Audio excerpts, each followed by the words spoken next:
I'm so sorry, Mom. We're slowly nearing the end of the entertaining and captivating run of X-Men 97 Season 1, and the show does bring back fond memories of the original X-Men, the animated series from the 90s. X-Men 97 picks up from where the 90s animated series left off, and in the course of the 8 episodes of X-Men 97 so far, we have also been introduced to some time travel, courtesy of Cable from the future, who is helping the X-Men to fix certain events in their timeline. In this video, we will elaborate and simplify the multiple timelines in the series, and it will make sure that you face no confusion when you watch the final 2 episodes of the 3-part season finale. Before we go into our explanation, we have a very small request. If you like our content, please support us by subscribing to our channel. This is a small click for you, but for us, it means a lot. Thank you. Let's begin. Can build anything. This band only got enough juice for Nathan and I. What is the X-Men 97 timeline in general? As we have mentioned already, X-Men 97 starts off exactly from the point where X-Men the Animated Series ended. In the series finale titled Graduation Day, Professor Xavier was almost killed by the mutant-hating Henry Gyrich, and the only way that he could be saved was by traveling to the far reaches of space and accessing some alien technology. The farewell also marked a touching moment between Xavier and his longtime frenemy, Magneto. X-Men 97 starts off on this note, and it has been a year since Professor Xavier left the X-Men to deal with the complexities of the human-mutant conflict by themselves. True to his promise to Xavier, Magneto comes back to lead the X-Men in these troubled times, and in many ways, X-Men 97 manages to bridge the past and the future of the X-Men from the earlier animated series. This is the original timeline, where all the X-Men and other main characters exist, and this is the timeline that comes under a serious threat, courtesy of certain twisted villains. It all starts with Mr. Sinister and Bastion teaming up for a secret anti-mutant program called Zero Tolerance. It has been revealed that even the UN was secretly a party to this mutant neutralization program, and Bastion developed deadly prime Sentinels as part of his goal to eliminate and dominate all mutants on Earth. The story builds up to this point, where the Prime Sentinels and Bastion's evil plans threaten to terminate all mutants on the planet, and this is where time traveling comes into the picture.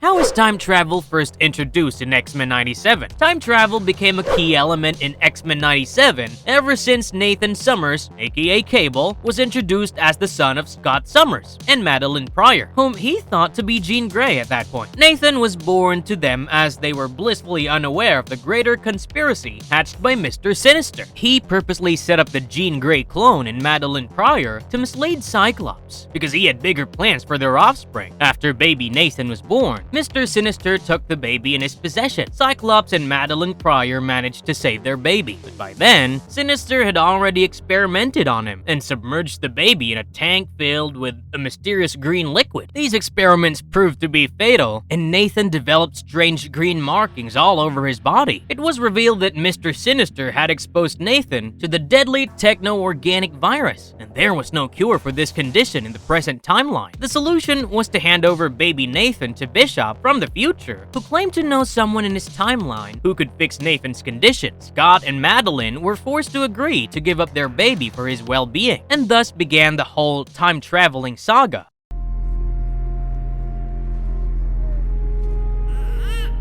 What is Bishop and Cable's timeline like? It's almost ironic that what was supposed to be a better and safer timeline for young Nathan turned out to be the exact opposite. An adult Cable comes back in time to the X-Men 97 timeline and reveals certain things about the future that are truly horrifying and require to be changed. In the first part of the season finale, Tolerance is Extinction, Cable tells the X-Men about the consequences of Bastion's evil plans, featuring the Prime Sentinels in their timeline. Cable tells them about his own timeline, which is more of a dystopian future for the mutants and a utopia for the human society. Bastion's Prime Sentinel program has created a scenario where most mutants have been eliminated and a few survivors are forced to work as laborers. The all-out war between humans and mutants has ended in the victory of the former, and the human race has prospered and created a perfect world for themselves without the mutants in the picture. According to Cable, if the X-Men fail to stop Bastion and his Prime Sentinels before it's too late, the inevitable hell for the mutants events in the future timeline cannot be altered. Assuming that Bishop took young Cable to his own timeline in the future, it can be assumed that they belong in the same timeline, which is the one where humanity has dominated mutants and oppressed them as slave laborers. However, the first part of the season finale also reveals that Cable got separated from Bishop during the time-traveling process, and he has no clue about Bishop's whereabouts. This makes us wonder where Bishop is now, and the answer to this question might just give you a few more answers about certain events in the narrative that still don't have clarity. For instance, we would get to know if Bishop is also playing a role in attempting to stop Bastion in the X-Men 97 timeline, or if he trialed and failed earlier and simply doesn't exist as of now. I'm so sorry, Mom.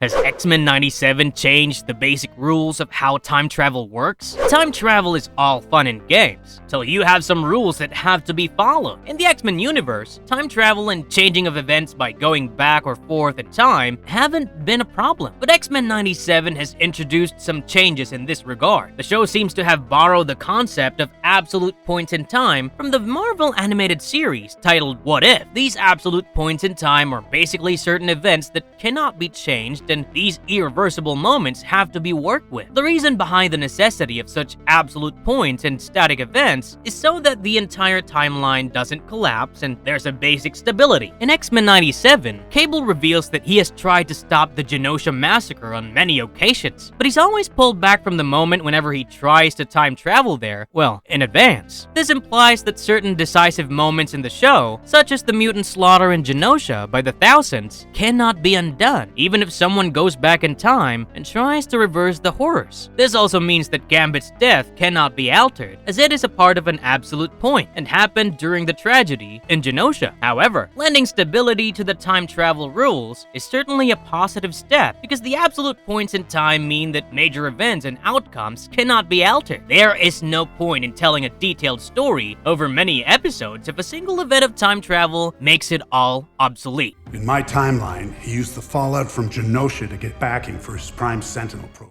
Is the X-Men 97 timeline a part of the MCU Multiverse? When X-Men 97 was being created, the two directors of the project were seriously considering making the narrative a part of the MCU timeline. During an interview, one of the directors revealed that making the show a part of the sacred MCU timeline was always on their minds, but they decided against it in order to be more in line with the X-Men the Animated Series, which was its own independent thing back in the day. The dead director Jake Castorena believes that it was the right decision to keep things separate from the MCU because it allows the show more scope and different interpretations by the fans. With major MCU projects featuring the X-Men in the works, it might not be a bad idea to keep the show separate because everything clubbed together can really get nasty and confusing. However, the events of X-Men 97 are still a part of the wider MCU multiverse, which is also evident from the brief glimpses of Spider-Man and Silver Samurai that we get in the 8th episode. These superheroes are from the original X-Men 97 timeline, and the brief appearance of the Watcher's silhouette in the 5th episode also confirms the MCU multiverse being involved in the narrative. The showrunners did not rule out the potential for connections between the animated series and the wider multiverse, and this simply broadens the scope of where the story might be headed next.